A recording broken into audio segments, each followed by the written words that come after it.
예, 제4장 고객과의 계약에서 생기는 수익.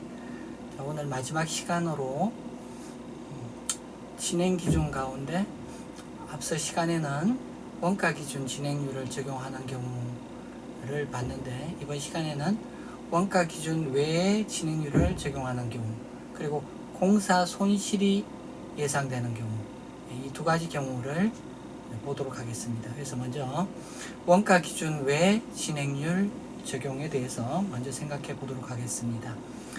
앞서 이제 진행 기준에 대해서 이제 몇 번 말씀을 드렸는데, 진행률을 어떻게 결정할 것이냐, 이제 산출법이라는 방법이 있고 투입법이라는 방법이 있다.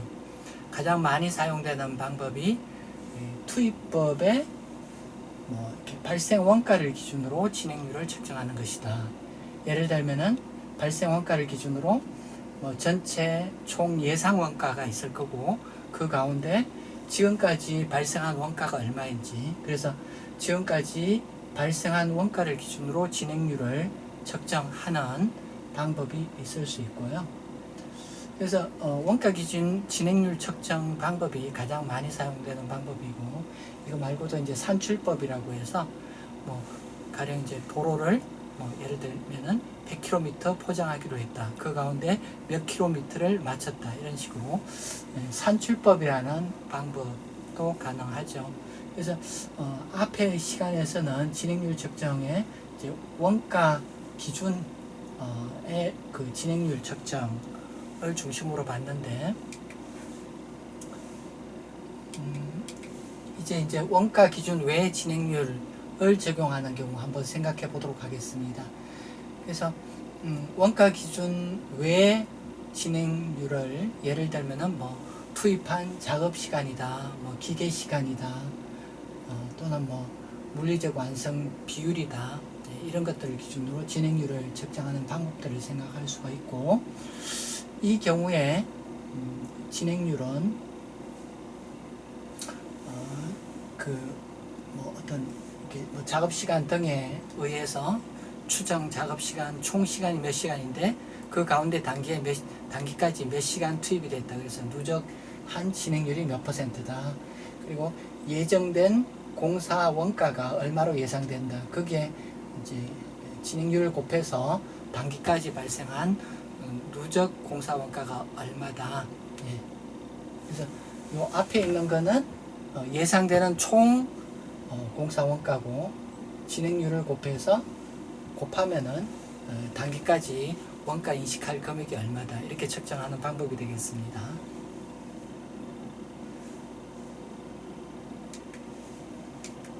그래서 예를 들면은 어떤 건설회사는 X1년 기초에 서울시와 3년이 소요되는 한강대교 보수공사 계약을 체결하였다. 동공사의 계약 금액은 100만 원이며 계약 당시 원가는 80만 원으로 추정되었다. 자, 100만 원짜리 계약을 했는데 원가는 80만 원으로 추정되었다. 회사는 진행률을 작업 시간 기준에 의해 측정하며, 진행률을 작업 시간 기준에 의해서 측정한다고 해요. 다음은 각 연도별 공사 원가 및 대금 청구 등에 관한 자료이다. 이런 내용이고요. 그래서 보시면은 이제 먼저 여기 작업 시간 기준으로 진행률을 측정한다. 그래서 당초 첫 해에 총 예정 작업 시간이 10,000시간으로 예측됐는데, 그 중에 X1년도에 4,000시간을 썼다. 이러면은 진행률이 40%가 되는 거죠. X2년도에는 이게 작업 시간이라는 게 예상되는 시간이기 때문에 시간이 지나면은 높아지거나 낮아지거나 계속 바뀌는 거죠. 둘째 해는 11,000시간의 총 시간이 예측됐는데, 그 가운데 누적 작업 시간이 7,700시간이다. 그래서 진행률이 70%다. 셋째 해는 공사를 마치면 무조건 진행률이 100%죠. 그래서 작업 시간 기준으로 진행률이 40%, 70%, 100%인 경우이고, 원가 발생은 40만원, 72만원, 91만원 이렇게 누적 공사 원가가 발생했다 이렇게 돼 있고, 대금 청구는 38만원, 51만원, 11만원 청구를 했다고 돼 있고, 회수한도는 뭐 또 얼마 이렇게 되겠습니다. 그래서 요 예를 원가 기준 외 진행률 적정의 경우에 어떻게 인식할 것이냐, 제가 한번 직접 써보기 위해서 이렇게 준비를 했는데요. 그래서 이제 그 작업 시간 기준으로 진행률이 첫째는 40%, 둘째에 70%, 마지막 연도에 100% 이렇게 되고, 발생 원가는 이렇게 쭉 나와 있어요. 그래서 이제 뭐 단위 1,000원 기준으로 제가 분개를 한번 해보도록 하겠습니다. 그래서 이제 X1년도 회계 처리 한번 생각해 보도록 하겠습니다.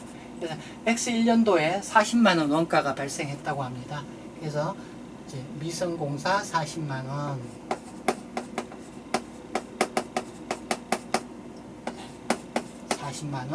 그 다음 뭐 현금 등 40만원, 현금이나 미지급 비용이나 이런 것들 40만원 이렇게 발생하고요.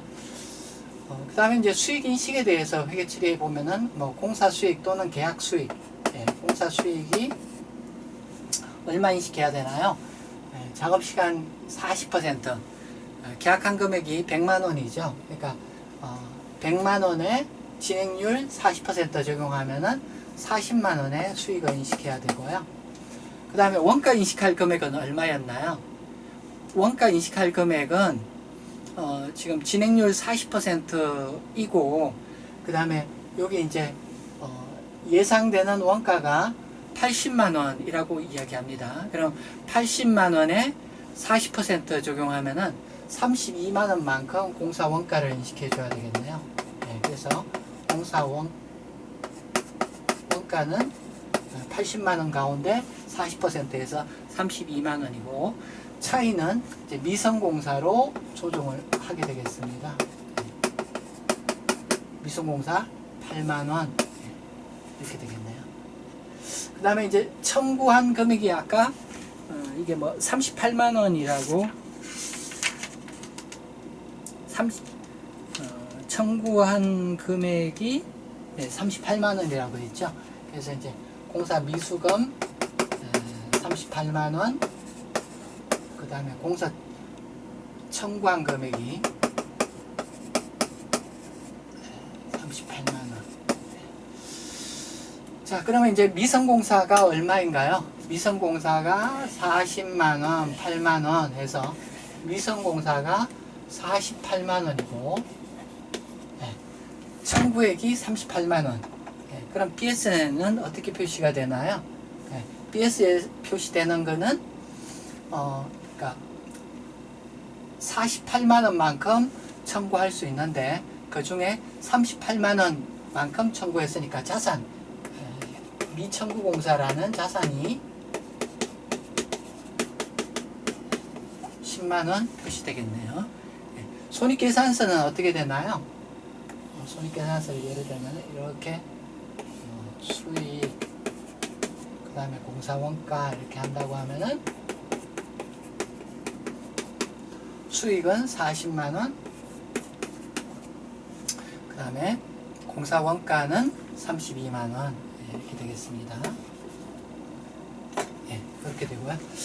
자, 둘째 회계 처리를 볼까요? 둘째는 이제 또 이제 원가 발생을 인식해 줘야죠. 그래서 이제 미성공사 인식할 금액이 추가로 이제 32만원 발생했네요. 그래서 미성공사 32만원, 현금 등 이제 32만원 이렇게 될 거고요.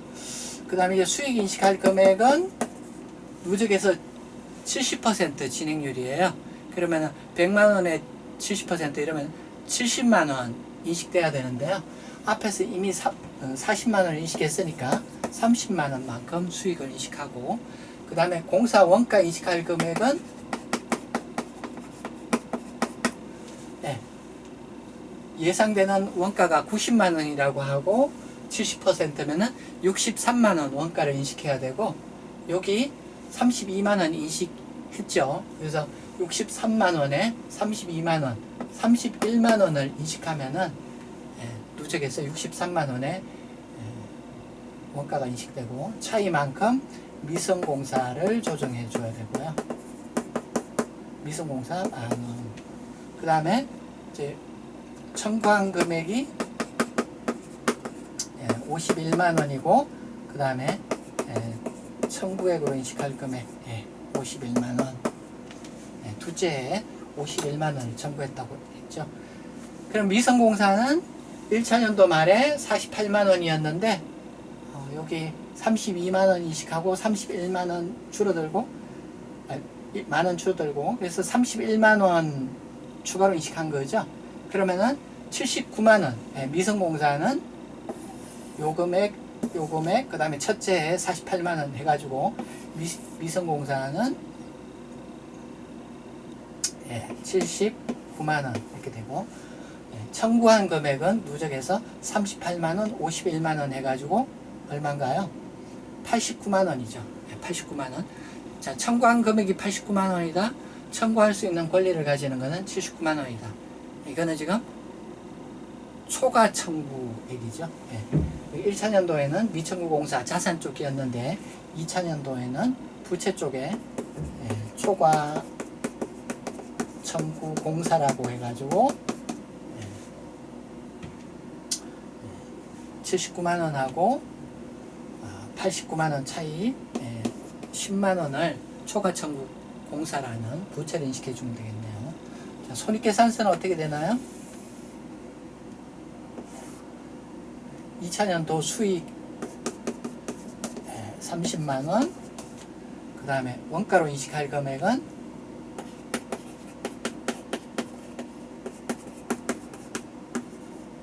31만 원. 이렇게 되겠어요. 2차년도에 부분적으로는 2차년도 한 해에는 이렇게 수익하고 원가 비교하면은 만원 손실을 봤네요. 그러나 뭐 공사 전체로 손실은 아니고 이게 부분 손실이 나는 그런 상황이죠. 이렇게 진행되는 걸로 보시면 되겠어요. 그래서 원가 기준 외 진행률일 경우 뭐 여기서는 이제 시간을 기준으로 뭐 진행률이 40%다, 70%다, 100%다 이렇게 했고 진행률은 그렇게 측정했고 나머지는 앞에서 한 거하고 똑같죠. 그래서 뭐 수익 인식할 금액은 계약 금액에다가 진행률 곱해서 그게 이제 누적 수익이다 이렇게 되는 거고 원가 인식할 금액은 추정 총 원가에 여기 작업시간 기준 진행률을 곱해서 그게 당해년도 원가다 이렇게 되는 거죠.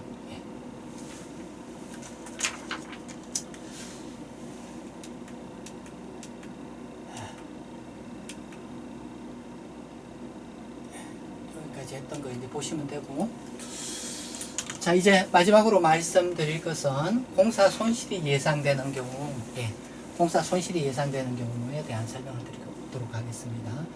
그래서 이제 공사 손실이 나는 경우 계약하는 경우는 잘 없어요. 대부분의 경우는 이익이 예상되기 때문에 공사를 하는 거고 그러다 보면은 이익이 예상돼서 공사를 하지만은 계약 금액은 정해져 있는데 뭐 가령 뭐 지하철 공사를 한다. 그래서 뭐 초기에 예상한 거하고 달리 뭐 지하에 큰 뭐 암반 구조로 돼 있어가지고 그 암석들을 다 캐내는데 엄청나게 시간이 많이 든다. 그 원가가 올라가서 예상과 달리 손실이 난다. 뭐 이렇게 예측하지 못한 이유로 손실이 나는 경우가 있죠. 그래서 이제 공사 손실이라는 게 계약 금액 예를 들면 100만 원이다. 근데 공사를 하다 보니까 이제 총 원가가 더 많이 100만 원보다 더 많은 돈이 예상된다. 그럴 경우 이제 그 차이를 공사 손실이라고 이야기하고 자 공사 손실이 예상되는 경우에 이거 이제 나중에 충당 부채 기준서를 배우면은 또 이제 배우고 또 요 뒤에 또 다시 이야기하겠지만은 서울시와 지하철 공사를 하기로 계약을 했다. 또는 뭐 좀 전에 예시한 것처럼 한강대교 보수에 대한 공사를 서울시와 계약을 했다. 그래서 1차년도 마치고 2차년도쯤 하다 보니까 전체 손실이 예상된다. 그럼 그만둘 수 있나요? 자, 이게 지금 우리 당초 계약할 당시에는 이익이 예상됐지만 지금 손실이 예상되니까 공사를 그만두겠습니다. 이렇게 못하죠. 그런 계약, 그렇게 선언하는 순간에 그 기업의 뭐 평판은 나빠져서 더 이상 어떤 계약도 할 수 없을 거예요. 그래서 계약한 거는 무조건 중간에 손실이 예상되더라도 끝까지 해야 되는 게 상관례죠. 그래서 이제 그 손실이 예상되면은 그 손실을 장래에 발생할 거지만 결국은 이 기업이 나중에 돈이 나갈 부분인 거죠. 손실만큼 이익이 나서 돈이 벌어지는 게 아니라 손실이 나서 돈이 나갈 거라는 거죠. 그래서 회계에서는 이렇게 손실이 예정돼 있으면은, 그리고 이 손실을 피할 수 없는 경우라면은 단기에 그 손실을 다 반영하도록 회계 기준이 돼 있어요. 그래서 공사 손실이 예상되는 경우는 예상되는 장래 손실을 단기에 다 반영해야 돼요. 예상되는 장래 손실을 단기에 다 반영해야 돼요. 자, 이게 무슨 말이냐? 앞에서는 우리 손실이 예상되지 않는 경우를 이야기했어요. 그래서 손실이 예상되지 않는다. 뭐 계약 금액이 100만 원이다. 올해 진행률이 뭐 40%다. 그러면 공사 수익 인식할 금액은 100만 원에 40% 적용해서 공사 수익이다 이렇게 인식하고, 원가 인식할 금액은 뭐 원가 기준 진행률 같으면 발생한 원가 자체가 단기 원가가 되고, 원가 기준 외 진행률 같으면 총 원가의 뭐 40% 작업시간 기준 측정 진행률이다 뭐 40% 이렇게 곱해가지고 공사 원가를 인식하고, 그래서 그렇게 하면은 그 공사 뭐 이익이다 또는 공사 손실이다 거기 곱하기 진행률 한 만큼, 공사 이익 또는 공사 손실 그 곱하기 진행률 한 만큼 단기 공사 손익이 반영되도록 돼 있어요. 공사 수익은 진행률 적용한 만큼 수익이 인식될 거고, 공사 원가도 진행률 적용한 만큼 공사 원가가 인식될 거고, 그러면 공사 손익으로 인식할 금액은 결국은 전체 공사 손익 곱하기 진행률, 이렇게 인식되는 게 정상이죠. 근데 이제 손실이 예상되는 공사다, 전체 다 해서 마이너스다, 그런 공사인 경우는 장래 공사 손실을, 장래 예상 공사 손실을 적시 인식하라는 거예요. 그러면은 장래 공사 예상 손실은 얼마냐? 여기 공사 손실 곱하기 진행률, 단기 진행률까지는 이미 앞에서 했던 분계를 하면 다 반영되는 거죠. 그러니까 추가로 더 장래에 발생할 금액은 1 빼기 진행률만큼, 단기 진행률 40%다 그러면은 1 빼기 40%, 60%만큼 추가로 인식하면 되는 거죠. 그래서 손실이 예상되는 경우는 그 장래 손실 예상액을 단기에 적시 인식하는데, 인식할 금액은 앞에서 했던 분계대로 하면은 진행률만큼 인식되기 때문에 1 빼기 진행률만큼 추가로 손실을 단기에 반영해 주는 그런 분계가 필요하겠어요. 그래서 이걸 이제 구체적으로 보면은 거기 이제 제가 여기 앞에서 이제 1번 앞에서 했던 분계, 2번 손실이 예상되는 경우는 적시 인식한다. 어떻게 인식하느냐? 공사 손익에 1 빼기 진행률만큼 추가로 요 2번 분계를 더해주면 된다. 그럼 2번 분계의 구체적인 내용은 뭐냐? 2번 분계의 구체적인 내용은 그 손실 예상액만큼, 공사 원가를 추가로 인식해주고, 여기 이제 공사 원가로 이렇게 썼지만은 사실 이제 기업들이 이제 뭐 노무비가 발생했다 그러면은 뭐 노무비 뭐 얼마, 재료비가 발생했다 이러면 재료비 얼마, 뭐 무슨 교통비가 발생했다 이러면 교통비 얼마, 이걸 다 묶어 가지고 이제 공사 원가 이렇게 표시하는 거죠. 그래서 세부적인 계정 과목으로 하면은 사실은 이게 뭐 재료비, 노무비, 뭐 공사 경비 가운데 뭐 교통비 뭐 또 뭐 이러면서 구체적인 계정 과목은 공사 손실, 공사 손실 이렇게 쓰는 경우가 많은데 이제 그런 재료비, 노무비, 경비를 다 공사 원가라고 했을 때 이제 공사 원가 이렇게 인식하는 거고요. 그 다음에 이제 상대 과목은 우리 이제 그 실현 가능 가치를 이제 미성공사 공정가치에 해당하는 금액을 미성공사 이렇게 인식했는데 그 미성공사를 이제 죽여주는 회계처리를 하면 되겠어요. 또는 그렇게 해도 되고 또는 이제 공사 손실 충당금 이렇게 충당금을 설정하는 미성공사는 가만히 두고 상대 과목으로 이렇게 이제 공사 손실 충당금이라는 충당부채를 설정하는 것도 한 방법이 되겠어요. 그래서 이제 장래 손실 예상액 공사 손실 곱하기 1 진행률 한 만큼 공사 원가 또는 공사 손실을 인식하고 상대 과목으로 미성공사를 죽이든지 또는 공사 손실 충당금 이렇게 인식하면 되겠어요. 뭐 요게 이제 인위적으로 들어간 거죠. 인위적으로 들어간 거기 때문에 장래 완공 시점에는 과거에 인식하였던 손실 예상액을 반대 분기해 줘야 돼요. 그래서 이걸 인위적으로 해줬기 때문에 완공되는 시점에는 여기 인식했던 것들을 서로 이렇게 반대 분기하는 게 필요해요.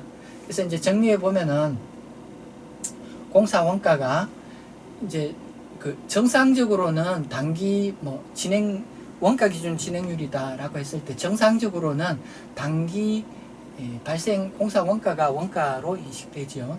근데 손실이 예상된다라고 하면은 장래에 손실 예상되는 금액도 원래 추가로 인식해 줘야 된다는 거예요. 그래서 원래 손실을 한꺼번에 다 반영을 하고 그럼 완공 시점에는 실제 공사 원가 발생하는 거에서 요걸 이제 서로 반대 분계를 해주기 때문에 과거에 인식한 예상 손실은 또 차감해주는 그런 분계가 필요하겠어요. 자, 이게 예제를 보면서 한번 생각해 보도록 하겠습니다. 그래서 큰길건설은 X1년 기초에 서울시와 3년이 소요되는 한강대교 보수공사 계약을 체결하였다. 동공사의 계약 금액은 100만 원이며 계약 당시 원가는 80만 원으로 추정되었다. 자, 여기까지는 앞에서 했던 거하고 전혀 다르지 않죠. 회사는 진행률을 원가 기준 투입법에 의해 측정하며 다음은 각 연도별 공사 원가 및 공사 대금 청구에 대한 자료다. 그래서 X1년, X2년, X3년 원가 정보가 있는데 누적 발생 원가가 1차년도, 2차년도, 3차년도에 각각 40만원, 72만원, 11만, 114만원 이렇게 되고 추가로 필요한 공사 원가 예측액이 40만원, 40만 5천원 이런 식으로 해서 1차년도에 지금 원가 기준 진행률이라고 했죠. 1차년도에 총 예정 원가가 80만 원인데 원가 발생한 게 40만 원이다. 그래서 1차년도 진행률은 50% 이렇게 되고요. 2차년도에는 예상외로 원가가 많이 발생할 걸로 예상이 돼요. 그래서 우리 계약한 금액은 100만 원인데 총 예상 원가가 112만 5천 원. 그래서 12만 5천 원만큼 전체 손실이 날 걸로 예상되는 공사예요. 그리고 이제 원가 발생한 금액은 누적해서 72만 원이에요. 그래서 진행률은 제가 미리 계산해 봤는데 112만 5천 분의 72만 이렇게 하면은 여기 2차년도에 누적 진행률은 64% 이렇게. 그래서 2차년도에 이제 손실이 예상되는 전체 공사에 손실이 예상되는 그런 경우가 되겠어요. 청구액은 38만원, 51만원, 11만원. 청구액은 앞에 하고 똑같고. 그래서 연도별 계약 수익 및 공사 원가를 계산하시오. 회계 처리를 하시오. 연도별 손익계산서를 작성하시오. 그런 내용이 되겠습니다. 그래서 제가 뭐 약간 깔끔하게 정리를 해봤는데 연도별 청구액이 있고 총 예상 원가가 있고 그래서 1차년도에는 손실이 아닌 이익이 예상되는 공사였는데 2차년도에는 손실이 예상되는 계약금액 100만원인데 100만원 이상의 원가가 예상되는 상황이고요. 마지막 연도에 114만원의 원가가 발생해서 14만 원의 공사 손실이 발생한 그런 경우가 되겠어요. 진행률은 40%, 64%, 100% 이렇게 되고요. 자, 이거를 이제 단위 1,000원으로 제가 분계를 한번 표시해 보도록 하겠습니다. 그래서 지금 원가 기준 진행률 적용하는 경우고요. 자, 1차년도 회계 처리를 하면은 일단 원가 발생을 이제 미성공사, 그다음에 뭐 현금 등 이렇게 하죠. 그래서 이제 미성공사는 40만 원, 1,000원으로 400000 공세견 생략하고 지금 표시하고 있습니다. 현금 40만 원 이렇게 될 거고요. 1차년도는 이렇게 되고, 그 다음에 이제 수익 인식에 대해서 해보면은 이제 공사 수익 또는 계약 수익으로 인식할 금액이 40% 계약 금액이 100만 원이죠. 그래서 100만 원 곱하기 40% 하면은 40만 원이 수익으로 인식되고요. 그 다음에 이제 공사 원가 인식할 금액은 공사 원가 인식할 금액은 40만 원이죠.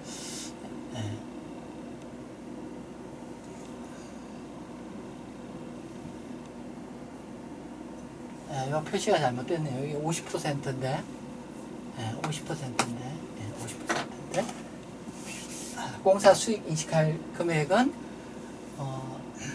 계약 금액 100만 원에 50% 적용해서 수익으로 인식할 금액은 50만 원이죠. 공사 원가는 40만 원. 뭐 이렇게 봐도 되고, 또는 80만 원에 50% 적용해서 40만 원. 똑같은 이야기죠. 공사 원가 40만 원. 이 차이만큼 이제 미성공사를 조정해줘요. 이렇게 되죠. 그 다음에 청구를 38만 원 했다고 해요.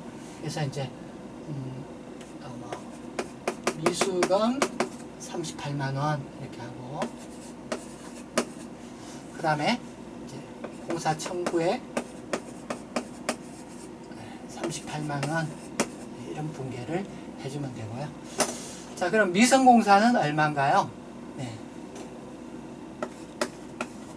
미성공사는 40만원, 10만원에서 미성공사는 50만원이죠. 50만원. 그 다음에 청구액은 38만원. 그럼 BS는 어떻게 되나요? BS는 이제 미성공사 50만원, 청구액 38만원. 이러니까 미청구공사 12만원 이렇게 되겠네요. BS에는 미청구공사가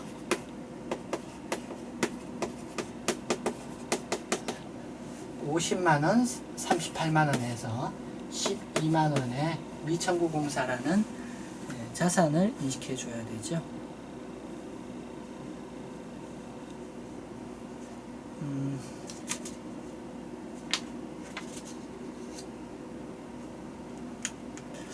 38만원, 50만원. 그래서 12만원만큼 미청구공사라는 자산을 인식해 줘야 되고요.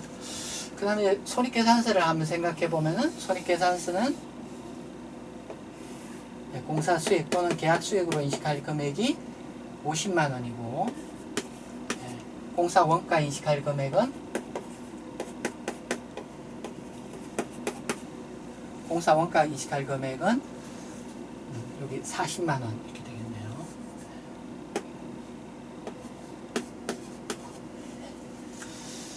자, 2차년도 회계 처리를 해볼까요? 2차년도 미성공사 인식할 금액은 여기 누적 공사 원가가 72만원, 32만원만큼 원가가 더 발생했네요. 32만원 미성공사, 현금 32만원 이렇게 되고요. 자, 수익 인식할 금액은 진행률 64%, 계약 금액이 100만원이죠. 그러니까 64만원만큼 공사 수익이 인식돼야 되는데 이미 50만원 인식했죠. 그럼 14만원만큼 수익을 더 인식하고요. 그 다음에 이제 원가, 공사 원가 인식할 금액은 공사 원가 인식할 금액은 여기 72만원 그리고 이제 여기 72만 원이고 이미 여기 이제 40만 원 인식했으니까 32만 원을 공사 원가 인식해 줘야 되고요. 요 차이만큼 이제 미성공사를 조정해 줘야 되겠죠. 180 만큼 공사 원가를 미성공사를 조정해 줘야 되고요. 그 다음에 이제 미수금 청구한 금액을 이제 미수금으로 51만 원 38, 51, 11 51만 원만큼 미수금 그 다음에 청구액으로 51만 원 이렇게 해주면 되겠죠. 자, 미성공사를 볼까요? 미성공사가 50만 원이었는데 여기 32만 원, 18만 원 해서 2000년도에 14만 원만큼 이거 하기 전에 자, 공사 손실이 예상되는 경우죠. 공사 손실이 예상되는 경우이기 때문에 장래 예상되는 손실을 인식해 줘야 돼요. 장래 예상되는 손실을 인식해 줘야 돼요. 깜빡할 뻔했네요. 자, 여기까지 수익하고 원가를 보면은 앞에서 이제 40만원 50만원 1차년도에 이렇게 인식했고 그 다음에 2차년도에 14만원 하고 14만원 그 다음에 이제 32만원 이렇게 인식해줘요. 32만원 복잡하니까 한 줄로 쓸게요. 64만원하고 72만원 64만원 누적해서 2차년도에 14만원 수익을 인식하는데 누적하면은 64만원 그 다음에 공사원가는 여기 2차년도에 32만원인데 누적하면은 72만원 이렇게 되죠. 그래서 보면은 지금 누적해서 지금 이게 누적 금액이죠. 누적해서 수익하고 공사원가를 비교하면은 공사 수익은 64만원인데 원가는 72만원이라서 8만원만큼 손실이에요. 8만원만큼 손실. 그 8만원만큼 손실은 사실은 뭐 이렇게 생각하면 돼요. 지금 이제 여기 이 계약한 금액이 100만원인데 원가 예상액이 112만 5천원이죠. 그래서 손실 예상액이 2차년도에 보면 12만 5천이고 12만 5천에 64% 하면은 제가 계산해 보니까 그게 8만 원이에요. 그래서 지금 여기까지 그냥 앞에서 했던 방식대로 그냥 계산을 계속해 나가면은 여기 이제 손실 예상의 단기 누적 진행률을 반영한 정도까지만 손실이 예상되는 그런 결과가 돼요. 근데 회계 기준에서는 이 계약을 중도에 끝낼 수 있냐? 2차년도에 해보니까 손실이 예상됩니다. 그래서 서울시에 더 이상 공사 못하겠습니다 하고 철수할 수 있느냐? 그렇게 못하는 거죠. 그렇게 했다가는 서울시로부터 소송을 당할 거고 또 회사의 평판이 나빠져서 더 이상 건설업을 할 수가 없는 거죠. 그러니까 장래에 손실이 예상되더라도 울며 겨자 먹기로 계속해서 이 공사를 진행해야 돼요. 그래서 장래에 추가적인 손실이 예상될 거예요. 장래 추가적인 손실 예상액이 얼마예요? 12만 5천에 곱하기 1 마이너스 64%.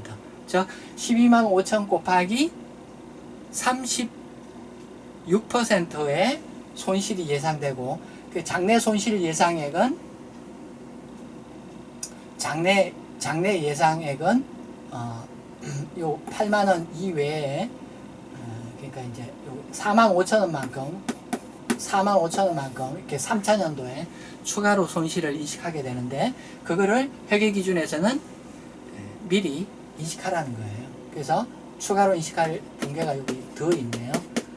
공사 원가 그 다음에 미성공사 이렇게 하든지 또는 미성공사 대신에 공사 손실 충당금 이렇게 충당 부채를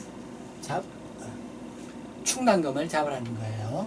그래서 4만 5천 원만큼 공사 원가를 인식하고 미성공사 4만 5천 원 이렇게 조정해 주게 되겠어요. 그래서 요게 이제 아까 동그라미 2번 표시했던 동그라미 2번 표시했던 장래 손실 예상액을 손실 인식한다. 단기까지의 손실 예상 금액은 그냥 여기 하얀 글씨로 해서 다 반영이 된 건데, 그 동그라미 2번 분계를 함으로써 손익 12만 5천 곱하기 1 마이너스 64%를 한 4만 5천 원을 추가로 인식함으로써 장래 손실 예상액을 단기에 반영한다는 거죠. 그래서 이렇게 하면은 어떻게 돼요? 손익이 누적해서 여기 4만 5천 원 더 반영되면은 결국은 공사 원가는 76만 5천 원이고, 76만 5천 원이고, 단기 수익은 64만 원이고, 76만 5천 원, 12만 5천 원만큼 그 누적해서 손실이 반영되는 결과가 되죠. 12만 5천 원만큼. 그 12만 5천 원이 뭐냐? 계약금액 100만 원에 단기 예상되는 총 예정 원가가 11만 2,500. 그래서 112만 5천. 그래서 112만 5천 빼기 100만 원 한 12만 5천을 이렇게 함으로써, 이 노란 분계, 동그라미 2번 분계를 함으로써 단기에 누적해서 손익이 다 반영되는 그런 결과가 된다는 거죠. 3차년도도 같은 아까 설명드린 로직대로 이해를 하시면 되겠어요. 그래서 손실이 예상되는 경우에 회계 처리에 대한 설명을 여기까지 설명을 드렸어요.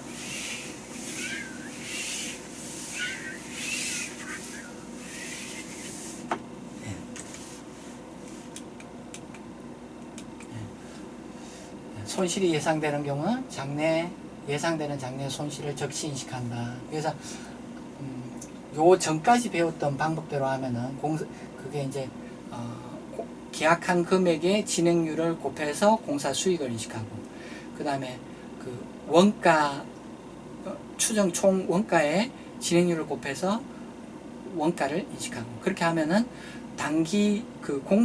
단기에는 공사 손익이 진행률만큼 그 공사 손익이 인식되는 그런 결과가 돼요. 근데 손실이 예상되면은 장래에 발생할 손실 금액도 단기에 인식하라는 거예요. 그래서 추가로 해줘야 될 분계가 있는데, 이 파란색 부분, 그거는 이제 그 공사 손익에다가 곱하기 1 마이너스 진행률만큼 추가로 반영해 줘야 된다. 분계는 공사 원가를 추가로 인식해주고, 미성공사 이렇게 하든지, 또는 공사 손실 충당금 이렇게 인식하든지. 예.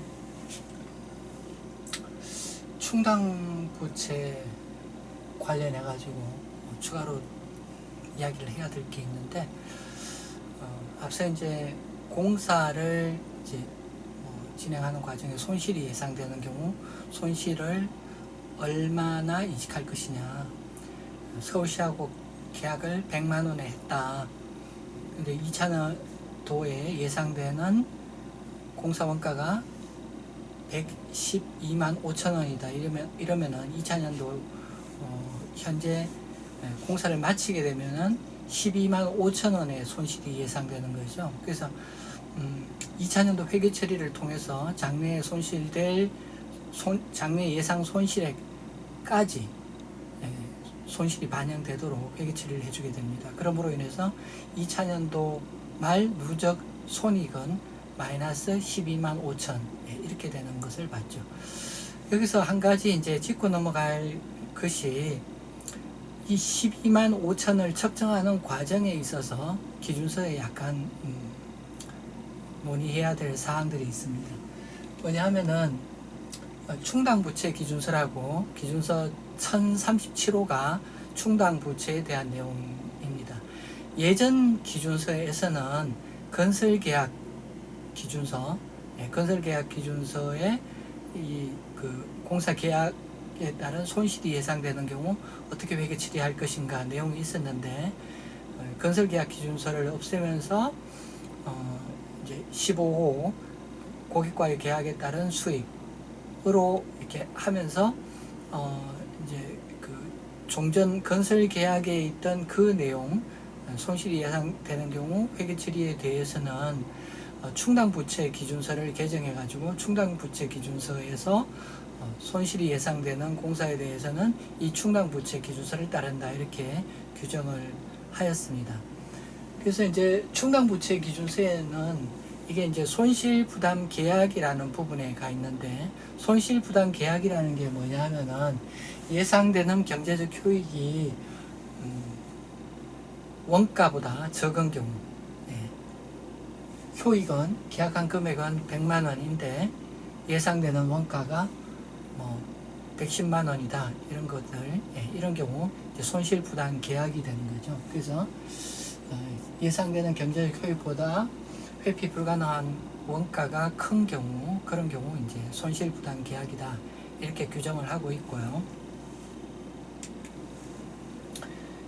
이런 경우 충당부채로 인식할 금액은 예상되는 경제적 효익, 예를 들어서 뭐 100만 원 하고 회피 불가능 원가 두 개의 차이로 충당부채를 인식하도록 하고 있습니다. 근데 여기 이제 그 예상되는 경제적 효익은 일반적으로 이제 그 서울시와 계약된 뭐 3년에 걸쳐 받기로 되어 있는 100만 원 이렇게 분명하죠. 회피 불가능 원가에 대해서는 약간 이견이 있는데, 뭐냐면 회피 불가능한 원가는 계약 이행에 필요한 원가하고 위약금, 앞에서 예에서는 위약금을 이야기한 적 없지만은 계약에 따라서는 계약서에 위약금이 명시되어 있는 경우가 있습니다. 그래서 각각 의리 계약을 하고 그래서 의리 용역을 수행하면은 갑이 얼마를 준다. 단 의뢰 사정으로 뭐 용역을 계속하지 못하는, 즉 의리 중도에 그만두는 경우에는 을은 갑한테 뭐 일종의 손해배상으로 위약금을 얼마 줘야 된다. 계약서에 위약금 조항이 있는 경우가 있어요. 그래서 회피 불가능한 원가를 계약 이행에 필요한 원가, 위약금 둘 중에 작은 금액으로 하도록 하고 있어요. 그런데 이 계약 이행에 필요한 원가를 뭘로 볼 것인가에 관해서 좀 이견이 있습니다. 예를 들어서 좀 설명을 편하게 하기 위해서 여기 예시를 들고 있는데, 이제 예상 수익이 100만 원이다. 근데 예상 원가는 지금 뭐 어느 시점인가 120만 원으로 예상된다. 그 예상 원가의 내역을 보니까 어떤 고정 비용이 80만 원이고 변동 원가, 정분 원가가 40만 원이다. 이 계약을 함으로 인해서 발생하는 원가가 40만 원이고 이 계약을 하든 안 하든 발생하는 원가가 80만 원이다 라고 했을 때 예상 원가, 이 고정 비용하고 정분 원가를 다 합해서 이것을 그 계약 이행에 필요한 원가로 볼 것인지, 또는 이 중에 80만 원은 이 계약을 하든지 또는 하지 않든지 반드시 발생할 금액이고 40만 원만 이 계약을 함으로써 발생하는 원가니까 이 40만 원만 계약 이행에 필요한 원가로 볼 것인가는 점에 있어서 논란이 있습니다. 그래서 이거를 120만 원으로 보느냐 또는 40만 원으로 보느냐에 따라서 여기 지금 뭐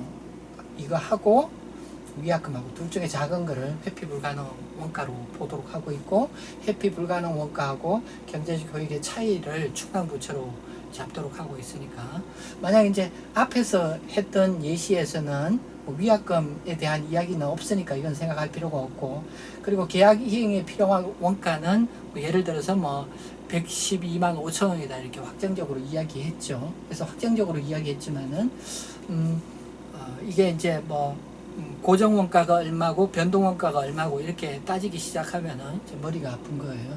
왜냐하면 이게 보는 시각에 따라서 계약 이행에 필요한 원가는 그 고정 원가, 변동 원가 다 합친 거다 이렇게 주장할 수도 있고, 또 어떤 사람은 고정 원가는 계약을 하든 안 하든 발생하는 거니까 변동 원가만 고려해야 된다 이렇게 생각할 수도 있는 거예요. 그래서 이 내용에 대해서 우리 한국에서도 이걸 어느 쪽으로 봐야 되는지에 관해서 논의가 있었고, 또 그 국제회계기준위원회에서도 이 논의가 있었는데, 국제회계기준위원회의 입장은 뭐 이 두 가지 다 상황에 따라서 맞는 것으로 볼 수 있다고 그렇게 결론을 내리고 있습니다. 그래서 상황에 따라서 120만 원으로 해석하든지 또는 상황에 따라서 40만 원으로 해석할 수도 있다 이렇게 보고 있어요. 그래서 이 부분은 아직까지 이제 기준서가 좀 이렇게 보완돼 가지고 뭐 어떤 상황에서든지 명확한 한 금액으로 해석되도록